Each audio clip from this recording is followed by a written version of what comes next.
Hi అండి, నమస్తే. Welcome back to world Bharati. ఈరోజు రెసిపీ వచ్చి టమాటా కెచప్ చేస్తున్నాను. ఇప్పుడు టమాటా సీజన్ కదా, కేజీ 20 రూపాయలకు వస్తున్నాయి. నేను 2 కేజీలు తీసుకుని చేస్తున్నాను. ఇది మన పిల్లలకి బ్రెడ్తో పెట్టచ్చు, సమోసాలు బయట నుంచి తెచ్చినప్పుడు సమోసాలు అది ఇంట్లో చేసినప్పుడు పెట్టచ్చు. చాలా సింపుల్గా అయిపోద్ది ఐటమ్. 2-3 నెలలు మనం ఫ్రిడ్జ్లో స్టోర్ చేసుకోవచ్చు. ఎలా చేయాలో రెసిపీలోకి వెళ్ళిపోతే వీడియో స్టార్ట్ చేద్దాం. రేపు ఈ టమాటాలు 2 కేజీలు తీసుకున్నాను. శుభ్రంగా 2-3 సార్లు కడిగేసుకుని తర్వాత వీటికి ఉన్న ముచ్చుకలు అవి తీసేసుకుని ఇలాగా శుభ్రంగా ఎండలో ఒకసారి పెట్టుకుంటే ఈ పొడారిపోయేలాగా తుడిచేసుకుని ఎండలో పెట్టేసుకోవాలి. ఇప్పుడు వీటిని కట్ చేసుకుందాం.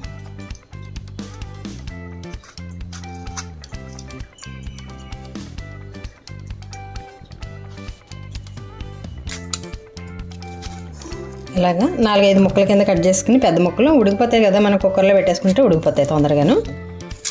మొత్తం ఇలాగ అన్నీ కట్ చేసి చూపిస్తాను. ముక్కలు ఇలాగ 2 కేజీలు ఇలాగైనాయి. స్టవ్ వెలిగించుకొని గ్లాస్ నిండుగా వద్దు, ఒక అర గ్లాస్ వేసుకోండి. ఒక 10 వెల్లుల్లి రెబ్బలు, ఒక చిన్న 2 ఇంచులు అల్లం, బీట్రూట్, చిన్న బీట్రూట్ తీసుకున్నాను నేను. ఇలా ముక్కల కింద కట్ చేసుకుని బీట్రూట్,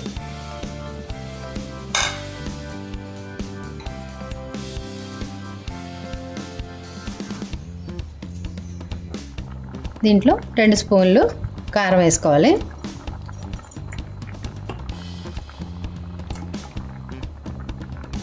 వెనిగర్ ఇది ఒక 2 స్పూన్లు. కేజీ తీసుకుంటే ఒక్కొక్క చెంచా వేసుకోండి.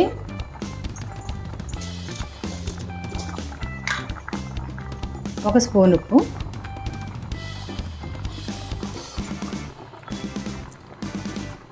ఇది కాశ్మీరీ చిల్లీ మిర్చి. ఇది అంటే మనకైతే కర్ణాటక మిర్చి అంటాం, కర్ణాటక మిర్చి ఒక 2-3 వేసుకో.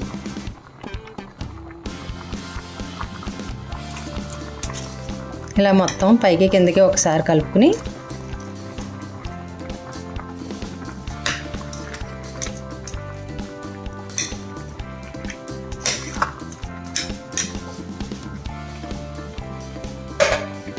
మూత పెట్టేసి 3 విజిల్స్ రానిద్దాం.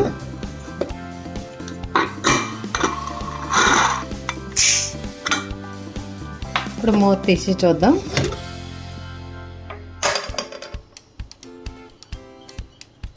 దీన్ని చల్లారబెట్టి మిక్సీ పట్టేసుకోవాలి. చల్లారాక మిక్సీ పట్టుకుంటే ఆ గుజ్జులాగా వస్తుంది కదా, అప్పుడు చూపిస్తాను.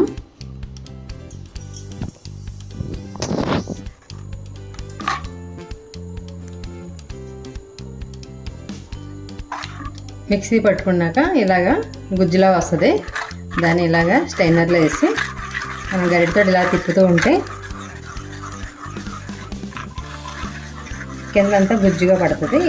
ఎందుకంటే దీంట్లో ఉన్న తొక్కలు కానీ గింజలు కానీ ఇలా అనుకోవడం వల్ల కిందకి గుజ్జు వచ్చి పైకి ఇలాగా గింజలు అవి ఉండిపోతాయి. మొత్తం అంతా ఇలాగే 2 కేజీలు పేస్ట్ చేస్తాను నేను. ఇలాగే చేసుకుని చూపిస్తాను. మొత్తం అంతా ఇలా అనుకుంటే కిందకి మనకు గుజ్జు వచ్చేస్తుంది.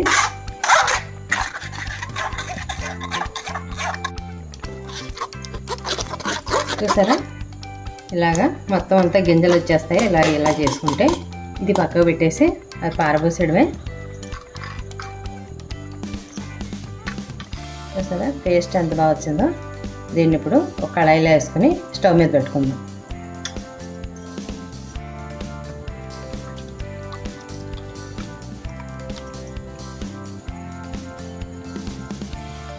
దీన్ని ఇలా కలుపుతూ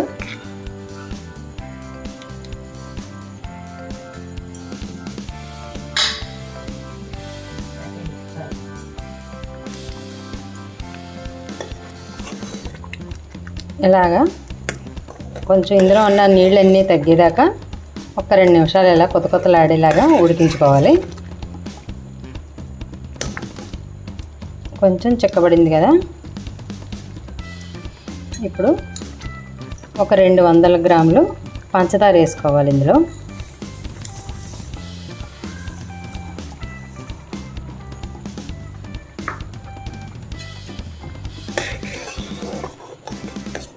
ఇప్పుడే మనకి కొద్దిగా సాల్ట్ తక్కువైతే వేసుకోవచ్చు. నేను ఇప్పుడే సాల్ట్ వేసాను, కొంచెం చప్పగా ఉందని.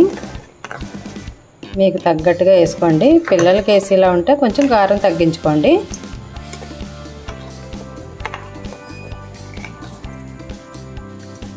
కేజీకి 100 గ్రాములు వేసుకుంటే సరిపోద్ది పంచదార. తీపి తినేలాగా ఉంటే మేము 2 కేజీలకి 200 వేసాను. తీపిని బట్టి మీరు తినే తీపిని బట్టి అడ్జస్ట్ చేసుకోండి. చాలా సింపుల్గా ఈజీగా అయిపోద్ది. పిల్లలకి దోశల్లో కూడా తింటారు పిల్లలు ఇష్టంగానే. దోశ, ఇడ్లీ, బ్రెడ్, సమోసా మనం ఏమైనా స్నాక్స్ చేస్తే వాటిలో కూడా ముంచుకొని తింటే చాలా బాగుంటుంది. ఇది ఇప్పుడు పంచదార వేసాం కదా, కొంచెం పలచబడుతుంది. ఇంకొక 2 నిమిషాలు మరిగి చిక్కబడ్డాక కట్టేసుకుందాం, చూపిస్తాను.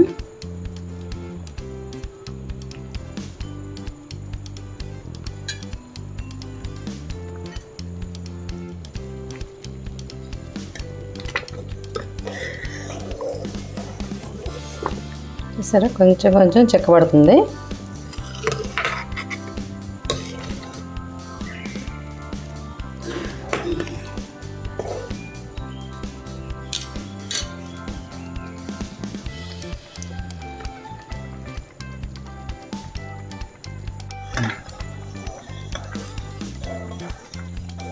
అలాగ దగ్గరికి వచ్చే కొద్ది అడుగడుతూ ఉంటుంది. చూసారా ఎంత బాగుందో కలరు, చాలా బాగా వచ్చింది.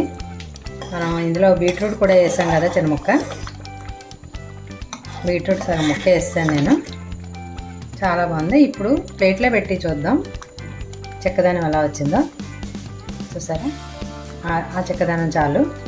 ఇలా ప్లేట్ ఇలా వంచితే జరగట్లేదు, చూసారా, అలా ఉంటే చాలు. మనకి చెక్కబడినట్టే. మనకు చల్లారితే ఇంకా చెక్కబడుతుంది.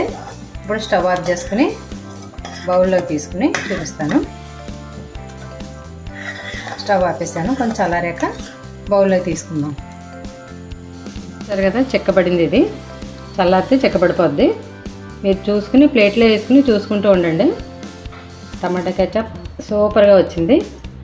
మనమైతే బీట్రూట్ వేసాం కదా, దానివల్ల కలర్ బాగుంటుంది. అది పిల్లలకి హెల్తీ కూడా. అది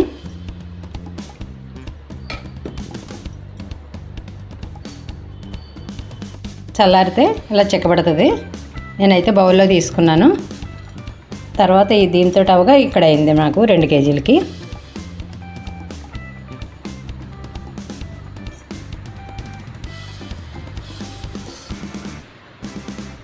చూసారా, ఇది నేను ఇప్పుడు బ్రెడ్లని ఇలా పిల్లలకి రాసి పెడితే పిల్లలు ఇష్టంగా తింటారు. పొద్దుటే బ్రేక్ఫాస్ట్కి ఇలా చేసేసుకోండి, చాలా బాగుంటుంది ఇది.